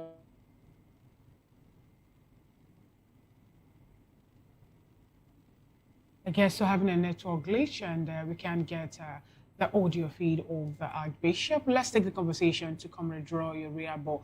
Comrade Roy Oriabo, what do you make of this, please? The fact that we have 20 trillion naira mapped out for us to finance the 2026 budget. And then some people are talking about how we still have the 2024 budget. We already borrowed money also for us to be able to finance it, still running into 2025. It's supposed to end in June, but it's been extended to December 2025.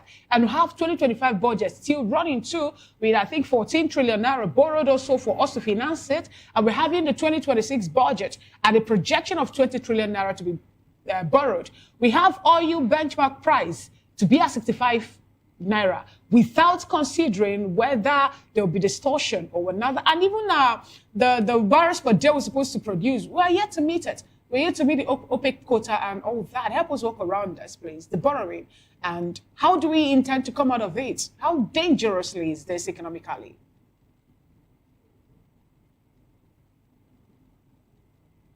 I would like you to unmute your device so that I can hear you, because I can't hear you.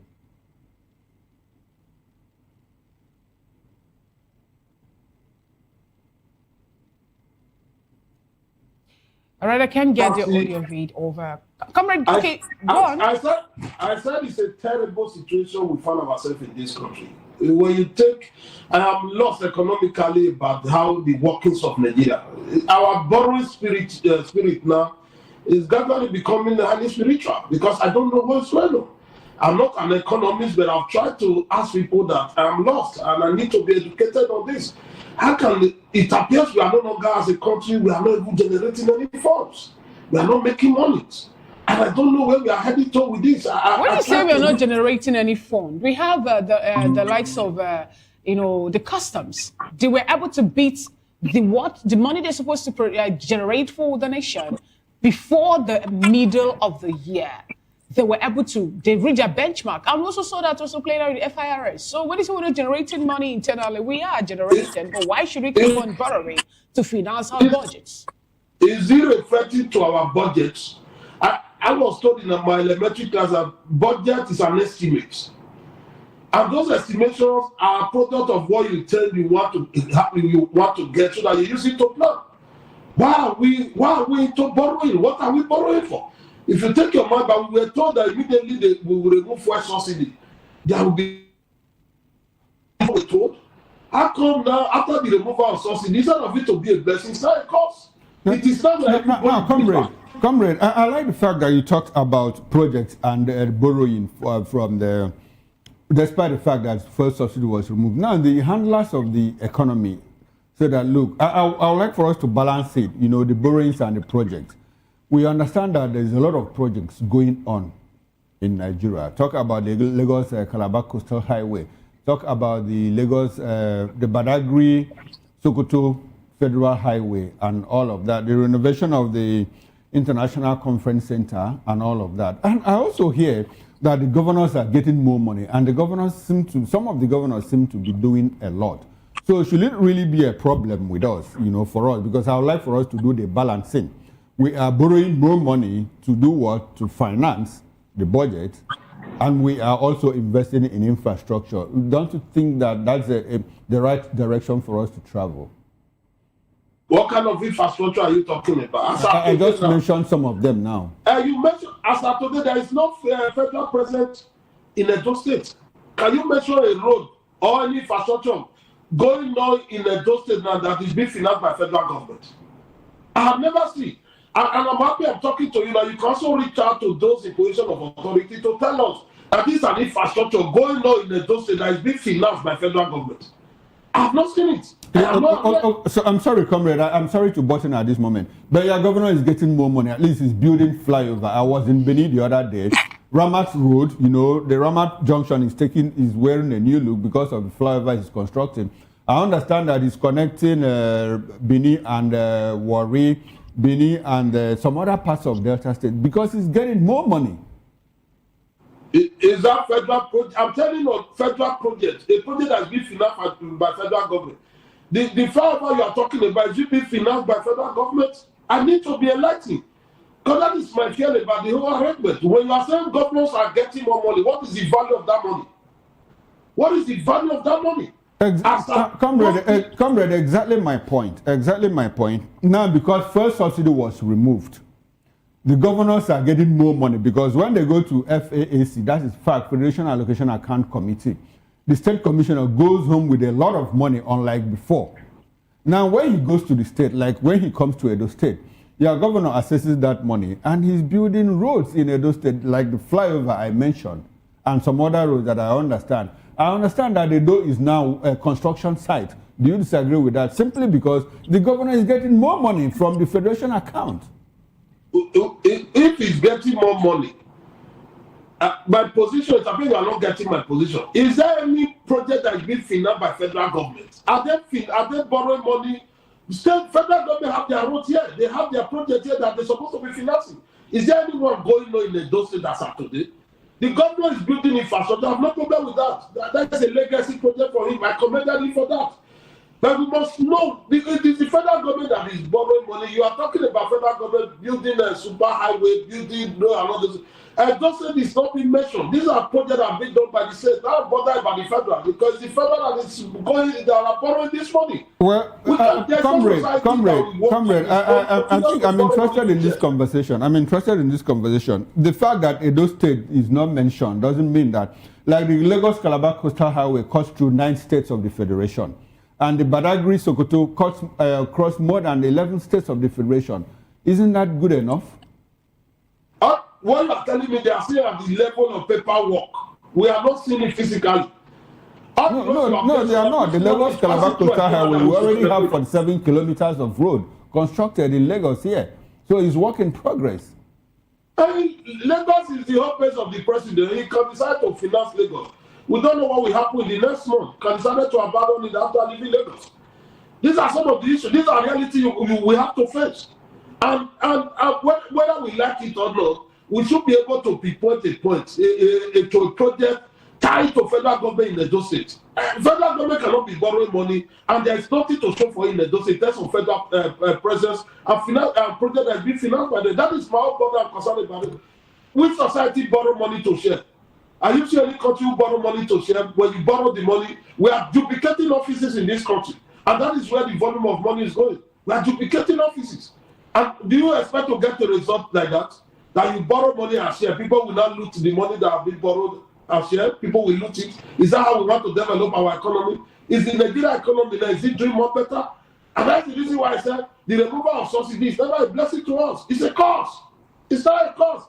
Because the value of money you are talking about now can no longer, last 2 years Christmas, people were able to get a chicken at 20,000. As of today now, when you come and look at the cost of chicken, last Christmas, 3 families was able to put money together to get a chicken. As of today, I'm seeing 5 families putting money together to get a chicken. It's as bad. Therefore, we want to look at it. What are we benefiting from this entire borrowing that is going on? Comrade, does it look that bad? Because we hear that headline inflation is dropping, and we say it. A bag of rice now is less than 60,000 naira. Prices of other food items are also coming down.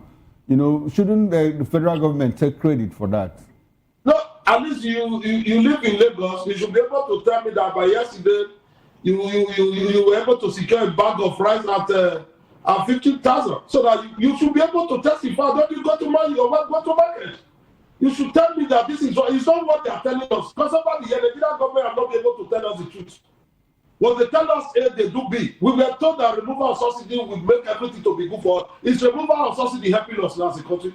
Do we have anything to celebrate by removal of subsidy today? There is nothing. Just mention, because you will not tell me this is the only thing we are enjoying because of the removal of subsidy. You are taking the Nigerian government serious. People who sit down at their comfort zone in their room and start generating figures and telling you the economy is good. Economy is a reflection of the people. It's the people that determine how the economy is good. It's not the paperwork. I just read a book that Adam Smith cannot speak here. What does that show? That this is not time for we to be listening to the principle formulated by Adam Smith. We have to look at the people's response. How are they living their daily life? What is the consumption pattern of the people? How are they living? What are they enjoying the economy? The economy, this is how is it impacting the people positively. These are some of the issues we need to. Not people sat there in Abuja, in Lagos, and start giving you figures. People have not been able to live that. As I'm talking to you in my village for over 15 years, there's no light in my village. There's no economic activity going on in my village. Then you are telling me that the economy is moving. How does it move? Comrade, if for the past 15 years there's not been light in your village, who should be held responsible? Is it the federal or the state government? I just want to know. Whichever way. What matters is that you are talking to a person in my village, you know what, you are saying, is it federal government? They see federal and state as a government, and they have a responsibility to cry to them. If none of them is doing it, there are interventions. Can you not say those in the legislature, they want to do their project, can they not fix life for us? Okay, comrade, I like this. Like I said before, it's getting very interesting. You don't believe that headline inflation is dropping, especially regarding the price of food items. Bring us to the speed of the moment. In Benin City, what does it look like? Rice is not coming down, the penta of garri, the penta of beans. Because I hear, across town, across parts of the east, even in Lagos here and parts of the north, that look, a penta of garri that used to cost so amount has dropped, even beans and rice. So what does it look like in Benin City where you are?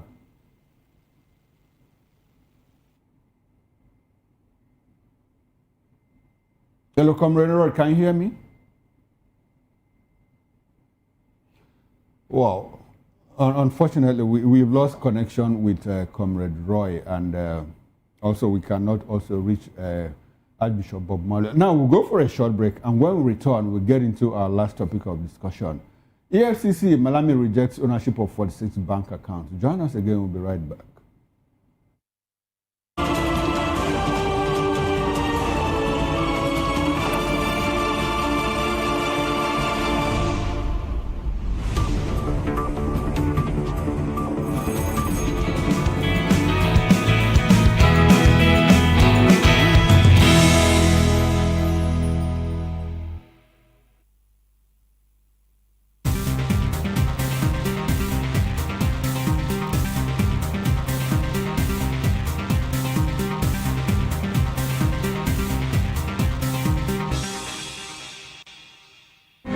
Dialogue. We bring you fresh ideas and conversations, shaping the future of learning in Nigeria and beyond.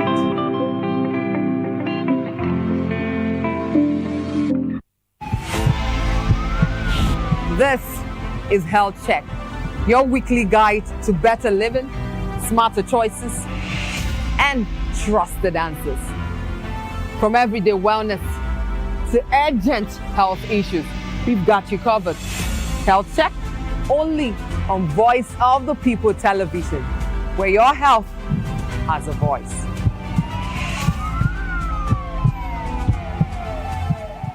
Mr. Familoni, and here's to VOP TV. Keep watching, stay tuned, do not touch that dial.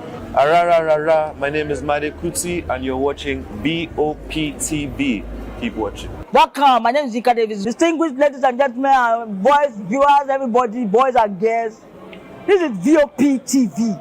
Do you know what that means? Voice of the People TV. You don't have a voice, don't come here. You better make sure your voice is heard. Welcome to the locker room, the home of football talk that matters. I am Jerry Apeon. Join us every weekday, Monday to Friday at 5 p.m. Nigerian time, as we share the hot takes and hot debates in the exciting world of football. And joining me are the usual suspects, Ikechukwu and Mayowa, as we break down all the hot takes and everything that's happening in the football. Don't just watch football, Leave it with us. Catch us on the Locker Room and Voice of the People television at 5 p.m. Nigerian time. And like I always say, if not 20 minutes off, please just go. And it's Hakim Ziyech. Mr. Familoni, and here's to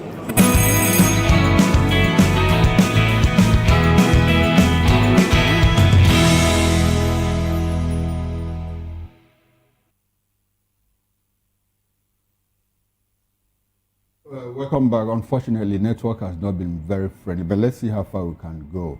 Now, the Economic and Financial Crimes Commission, EFCC, has accused former Attorney General of the Federation, Abubakar Malami, of operating 46 unlawful bank accounts being linked to General Sani Abacha's loot. However, Malami's media aide, Bello Doka, has vehemently denied the allegations, stating that Malami has only 6 bank accounts, all known to the EFCC. Former Vice President Atiku Abubakar and the African Democratic Congress, ADC, have accused the EFCC of engaging in a political witch hunt over Malami's detention, while the EFCC has also denied the allegations, stating that Malami's detention is due to his failure to meet bail conditions and politics. We still have with us Comrade Roy Oriabo, who joined us virtually from our Benin outstation. Now, Comrade Roy, I need to apologize for that disconnection that we had with you. Now, let's get into it right away. Malami has been detained and he's unable to meet his bail conditions. But we hear that he has 46 bank accounts linked to him and tied to the Abacha loot. Does it look like political witch hunt to you? To me, the EFCC must establish it. I don't like this media trial from EFCC. The EFCC should act as a professional body. This is not that to draw issue with anybody. They should show that capacity that indeed they are a professional organization who are doing their responsibility and be given to them by the Constitution. If 46 or 40-something account is being linked to a particular man, you take this man to court, let the matter be there. When you now put it, you start putting on the pages of newspaper, you are whipping on unnecessary sentiments. And I don't like EFCC in that direction. You know, whether we like it or not, is that corruption is an issue in this country. Nigeria have over the years because it has a corrupt society. And those who have found themselves in a position of authority have a way and manner. They usurp Nigerians to make more money for themselves. It was gradually, and at the end of the day, give us a conclusive investigation and do the needful. Because a situation where you have become, EFCC for some time have become very less selective. That's the reason why the former Vice President Council said, look at Yaya Bello. A typical example, look at Yaya Bello, how the matter was handled. And look at the way Malameo is being handled. Look at the way Gigeo is being handled. It's the same society with the same law. And that's the reason why some of us believe that the EFCC is not even working as if they are really EFCC. They are working as an arm of the government in power. Okay. Which is very now, comrade, there is this thing that we not normally talk about when we say, why me? You know, politicians are adept at, corrupt politicians or politicians, when you want to investigate them, they are always quick to say, why me? That why me means that, why are you looking at me? Why are you not looking at others? Now, should we be playing that why me game? I mean, if you have questions to answer, why don't you just answer it and leave others? And do you think that the EFCC will be petty enough to say, look, we have 46 bank accounts linked to Malami and the Abacha loot, when in actuality, in actual fact, no such thing exists? Do you think that EFCC will be so petty? People come with this theory of why me is because EFCC have showed that element also to be very selective. Because there are some issues you will see at EFCC with the same hammer. You will see in some issues you will see EFCC not even holding anything. Then you begin to wonder. And that's the reason why people begin to say, why me? Why not apply the same rules to everybody? If EFCC have been very formidable over the years, and Nigeria are aware that it's a formidable organization, people will not come up with this story of why me. EFCC as an organization, you don't need to be telling us that somebody have 46 accounts. That is one issue we want to hear. Take this man to court. Let him face the law of the land. At the end of the day, if he's innocent, he will come out from there. If it's not innocent, going for it. That is how a responsible organization is supposed to be working for Nigeria. Comrade, that is how. Comrade, on top of my head, I cannot recall one person, politically exposed person that the EFCC tried from start to finish conclusively and came up with no guilty verdict. Do you recall of any person, politically exposed person that the EFCC tried from start to finish, and they went to court and the court said discharge and acquit this man, he's innocent? Is there one person that you can think of? Very just now, what happened to, if I'm correct, Fayose, what happened? Okay. You recall that case? Yes, I do. Where are we in that case now? Okay, no. Why I ask this question is this: do you think that the EFCC would ordinarily go out of their way, to investigate and prosecute an innocent person? Yeah, in the eyes of our law, once you remain innocent until you are proven. And you know there is, since these persons are politically exposed persons, they have been within the system. At the time, Malami was supervising the FCC, if you recall. He was also a very powerful man. He knows what's happening in government. I have not been there. I am also not too sure whether you have also been there. We are talking from a distance. Malami knows what is going on within the system, and that's why he's also asking this question. Why me? Because, and whether we like it or not in Nigeria, there are where we classify ourselves. The society, because we don't have values and low moral, people want to protect their home. And the answer you hear in Nigeria is this thief. If it's a thief, this is our thief. Leave it for. We have seen Nigerians like that. We have seen people coming out to say no. If you say no, you keep person, they will not ask, is this the Comrade Roy, when we talk about selective persecution or selective prosecution, I'm happy that you mentioned Chris Ngige. Ngige is still a member of the APC. The former aviation minister, Hadi Seriki, was a member of the APC, is still a member of the APC. I think there are about 2, 3, 4, or 5, 6 members of the APC, especially under the Buhari regime, that are undergoing investigation. When we talk about selective prosecution, where are we coming from? Is it simply because Malami has left the APC and left the ADC, and now when he's called to answer questions, we say, oh, he's being persecuted? How do you situate all of that? Brief for them, because all of them are also part of the problem. They serve in different capacity. They were not able, they did not give us any result to celebrate. But the issue is that when you say this man you mentioned they are CAPC member, and we will begin to suspect you. Because they are an APC member, you are not seeing their attitude as an APC member. The effort they put when Buhari was there, they are no longer putting that effort. So can you say there were Buhari's ministers then? There were Buhari's ministers who had responsibility. Now they don't have. How many times have you seen them in APC meeting? How many times have you seen them propagating the theories, the principle of APC? How many times have you seen talking for APC? Like, comrade, in all this that we're seeing playing out now, can you say that this administration is genuinely ready to end corruption? Because their mantra is zero tolerance for corruption. Can you say they are fighting corruption? Not caring whose ox is God, and they don't want to know what is happening, but they're all out to end corruption. No, you cannot even end corruption in this kind of arrangement. Corruption is a social problem. Before you want to fight corruption to end, you address issues that are social. And this government cannot. I'm saying it with emphasis. They don't have what it takes to even fight corruption, that to end corruption. By the time you are looking, if you want to fight corruption, you must be very holistic. The person, you don't believe in selective justice and you say you are fighting corruption. How do you fight corruption? Well, there must be a preventive measure. What is the government doing today to prevent people not to steal?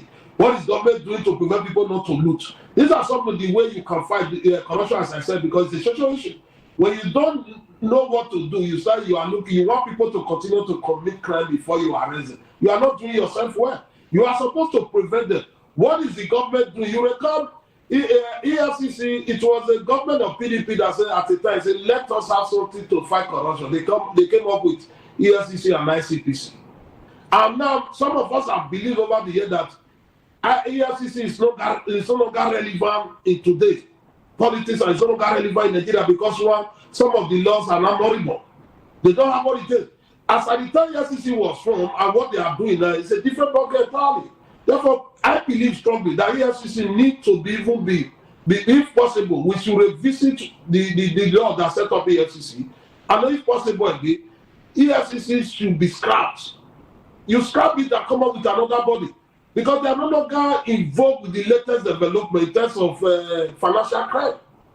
And APC as a party, supposed by now, after being government for over 10 years, should be able to say, no, let us have our own commission that can also help us to fight corruption. Wouldn't that be more like turning those agencies or anti-graft agency into a political, platform? If you say that APC should create theirs, given the fact that the other one, EFCC, was created by Olusegun Obasanjo when he was with PDP and all that.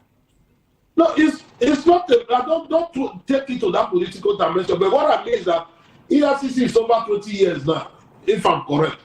Therefore, what happened 20 years ago is no longer happening now. Things are evolving. To fight corruption, you must first of all make an attempt to prevent corruption. I expect the APC government to set up a commission on how to prevent corruption than fighting the corruption itself. Because the approach you are using now, you allow people to loot first. After looting, you now come again. How can a man have 46 over 40 something accounts? One particular person have over 40 something accounts. We have CBA who have been there. We have these monies are not the commercial bank. Since then, nothing I've done about it to say, well, why do you do? Does CBA don't have power to ask somebody why all this money coming here and there? How can we come about it? Must we be waiting until a crime is committed before we start looking? You know what it takes the Nigerian government? You know what is going to cost the Nigerian government now to pursue this case of Malami? Do you know what will take the Nigerian government to pursue the issue of Igige? Why spending this money to pursue all those things? Why not look for a solution that will prevent this men from looting? That after looting, you are not using money to chase them again. That's my concern about it. What I'm telling in essence is that APC government must look inward critically and say, what do we do? Will we continue to fight those corrupt people? Or we should come up with a commission that will help to prevent crime, financial crime? That's my issue. I'm not saying that you doubt duplicating position. If possible, if you met EFCC with ICPC, if possible, you scrap them and empower a unit of the Nigeria police, that will reduce the cost. You know what it takes us for we to finance the EFCC, ICPC? Which result are they giving to us? Why not scrap them? And if possible, come up with a unit in the police force, strengthen the institution so that they can do their job. I think that's my position because now Nigeria is in a state of borrowing. We are borrowing here and there. And when you take all this money that are borrowed, we use it to service all these duplicated commissions, duplicated offices here and there. And that's why we are not getting results. That's my point. I'm not looking at the political dimension. I'm looking at the efficiency and the results that we'll be able to get at the end of the day. So you think that the anti-graft agencies are no longer efficient? When EFCC was created, they even went further to probe Obasanjo, who inaugurated them. The first set, we have the Czar of the EFCC there doing a job well done to the world. That international organization even applauded him. And now we're seeing the present EFCC boss going after their former boss. Because you know that Malami, being the Attorney General of the Federation, must have most of the cases that EFCC had to take to court pass through him and all that. But now they've decided to go for him to tell us what happened to the looted funds that were being sent back to Nigeria when, Abacha loot happened and all that. So you think they're not being efficient? No, they're not being efficient. And why so no? After leaving office, after 2 years, it's now you are telling me that they might have over 46 accounts. Those are not the issue I want to hear. I need issue like this. We don't even need to be discussing it at the press because by the time the younger ones are hearing issue like this, that they might have over 40-something accounts. Do you know the psychological implication? Do you know what it will be doing to the mindset of a young Nigerian who says that one might have over 40-something accounts? We're not supposed to be hearing these things on news. It's when you get results, you now come and say, yes, I have results. Have you seen any pregnant woman announcing on the street that I'm having a boy child, I'm expecting a girl? Until you get results, you just shout out that I have a bouncing baby boy, a bouncing baby girl, as the case may be. That is what we require from the EFCC. Not this political trial, not this media trial, selective trial. The EFCC must behave as a professional body. They must be there for all Nigerians. A typical example, you saw how all Nigerians were interested in Yahya Bello's issue. All Nigerians were interested. As of today, what happened? they declare him after he stood there and all those, all the shenanigans and the gimmicks that envelop the whole situation. Where are we today now? These are the issues why Nigerians are bothered, and some of us are saying, no, we can't continue like this and expect different results. This is what we have been doing over the year. Is it because Malami is now hobnobbing within this? Huh? But the issue that is quite fundamental in all this is that we should be able to ask ourselves, all these men, are they really corrupt? If they are corrupt, EFCC, go for this. Don't be selective. All right, don't make it to say that you are. Don't be selective. That's the word. That's the word for the EFCC. To not be selective in the prosecution. Well, thank you very much, Comrade Roy Oriabo, a public affairs analyst and member of the Coalition of Civil Society Organizations and a human rights activist. Thank you very much for your time. We've also had Archbishop Dr. Ibioku Gospel Bob Manuel, who is a president, former national vice president, Institute of Strategic Management, Nigeria, and of course, a public affairs commentator and barrister Darlington Agumo in here in the studio this morning. But that's it on the show. Join us again at 10 o'clock as we go through the papers on Newspaper Review. I am Moses Humphrey, wishing you a beautiful day. And I'm Fina Okechukwu. Enjoy the rest of your day. Bye for now. I'm Chukwuma. See you again at 10 o'clock. Bye for now.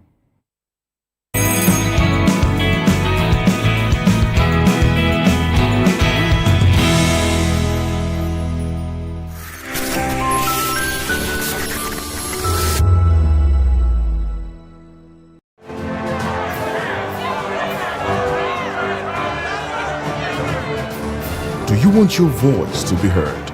Do you know that you matter in the scheme of things?